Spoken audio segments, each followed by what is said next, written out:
Tether annonce un programme de récupération de 150 millions de dollars pour Drift Protocol.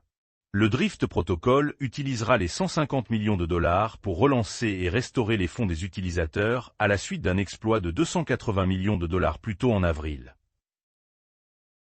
L'échange Zonda déclare que le portefeuille 4,5K BTC est inaccessible en raison de la crise des retraits. Le PDG de la bourse Zonda en difficulté à divulguer un portefeuille Bitcoin contenant environ 4500 BTC, mais a déclaré que les clés privées n'avaient jamais été transférées lors du transfert de l'entreprise. Charles Schwab va déployer le trading spot de Bitcoin et d'Ether pour les clients de détail. Schwab introduira le trading direct des deux plus grandes crypto-monnaies via un compte dédié, sa première transition vers le trading au comptant alors qu'il élargit son offre d'actifs numériques. Sans leadership bipartisan, la CFTC ne ralentira pas l'élaboration de règles. Les législateurs démocrates ont critiqué Michael Sully pour avoir fait progresser unilatéralement les politiques du régulateur, qui est normalement dirigé par un groupe bipartisan de 5 commissaires. Les mineurs de crypto-monnaies publiques ont vendu plus de BTC au premier trimestre 2026 qu'au cours de l'ensemble de 2025. Rapport. Les sociétés minières sont désormais divisées entre celles qui liquident Bitcoin pour couvrir leurs dépenses d'exploitation et celles qui détiennent leur BTC en réserve pour alimenter leur croissance future. Eve prévoit une levée de 75 millions de dollars pour financer l'infrastructure de l'IA. Le mineur de Bitcoin utilisera les bénéfices pour étendre la capacité du GPU et des centres de données à mesure qu'il étendra son activité de calcul haute performance au-delà de l'exploitation minière. Après l'appel de Kalshi, la lutte des marchés de prédiction pourrait se diriger vers la Cour suprême des États-Unis. Une cour d'appel devrait rendre une décision après avoir entendu les arguments de Kalshi et des avocats représentant l'État du Nevada. Josh Stark, chercheur clé sur Ethereum, quitte la fondation Ethereum.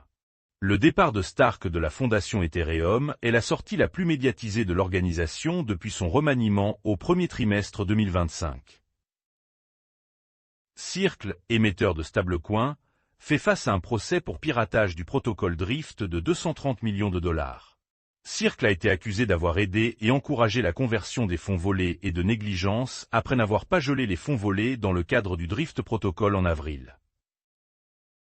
L'ancien chef du Trésor met en garde contre le krach obligataire américain et appelle à un plan d'urgence. Lorsque nous l'atteindrons, ce sera brutal. Nous devons donc nous préparer à cette éventualité, a déclaré l'ancien secrétaire au Trésor Henry Paulson à propos d'une éventuelle crise du marché du Trésor américain. L'échange cryptographique lié à la Russie, GreenX, arrête ses échanges après un piratage de 14 millions de dollars. GreenX a été accusé par les autorités américaines d'aider la Russie et d'autres entités à échapper aux sanctions et à blanchir des fonds pour des pirates informatiques liés à la Russie. La police de Zanzibar enquête sur le directeur de la cryptographie Joe McCann après la mort de sa fiancée.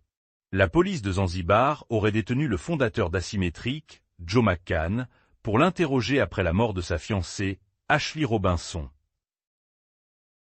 Au moins une douzaine d'entités cryptographiques attaquées depuis le piratage du Drift Protocol. Rea Finance et la bourse GreenX, liées à la Russie, ont été piratés pour un montant total de 21 millions de dollars au cours des 2 derniers jours. Un programme financé par la fondation Ethereum expose 100 travailleurs de la RPDC à la cryptographie. Le projet Ketman, financé par une allocation de la fondation Ethereum, a identifié 100 informaticiens nord-coréens et alerté sur 53 projets employant des agents de la RPDC. Un chercheur en cybersécurité découvre un faux ledger vendu sur le marché chinois. Le chercheur a déclaré avoir examiné le micrologiciel du faux appareil Ledger et trouvé des signes indiquant une société chinoise de semi-conducteurs nommée Espressif Systems. Crypto dans un hiver soutenu alors que les volumes de CEX chutent de 39% au premier trimestre. CoinGecko. Mars a été le mois le plus faible, avec 800 milliards de dollars de volume d'échanges cryptographiques centralisés, le plus bas depuis novembre 2023. Un Texas impliqué dans une fraude Meta, un coin de 20 millions de dollars condamné à 23 ans de prison.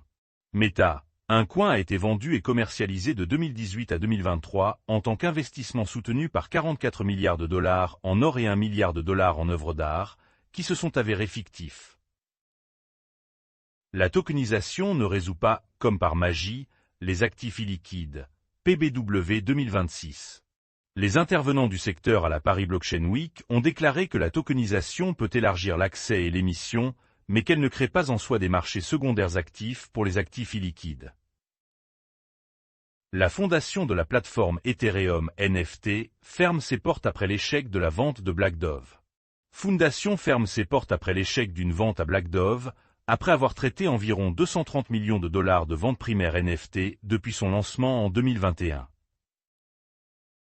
Les zones de tempo suscitent un débat sur la confidentialité dans l'infrastructure cryptographique.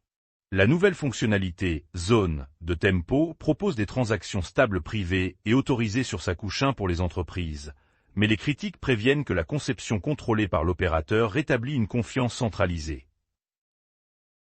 Flow Capital prévoit de tokeniser un fonds de crédit privé de 150 millions de dollars via DigiFT. Rapport. Bloomberg a rapporté que Flow Capital prévoyait de tokeniser son fonds de crédit privé pour lever des capitaux supplémentaires, mais les responsables de la cryptographie préviennent que la tokenisation ne rend pas comme par magie les actifs difficiles à négocier liquides. Ramp Network déploie un portefeuille multichaîne pour une autogarde plus simple. La société d'infrastructure cryptographique a déclaré que son nouveau portefeuille permet aux utilisateurs d'acheter, de vendre, d'échanger et d'encaisser des actifs numériques dans une seule application sans recourir à des fournisseurs externes. Durov, PDG de Telegram, prévient que l'application européenne de vérification de l'âge pourrait permettre un suivi plus large. Le PDG de Telegram, Pavel Durov, a cité des affirmations selon lesquelles la nouvelle application européenne de contrôle de l'âge avait été piratée en quelques minutes, avertissant qu'elle pourrait s'étendre à des contrôles d'identité en ligne plus larges. Le Bitcoin augmente et le pétrole chute après que l'Iran a déclaré que le détroit d'Ormuz était ouvert. Le Bitcoin a bondi au-dessus de 76 000 $, alors que les contrats à terme sur le pétrole ont chuté de 10% après que le ministre iranien des Affaires étrangères a déclaré le détroit d'Ormuz ouvert pour le reste de la trêve entre les États-Unis, Israël et l'Iran.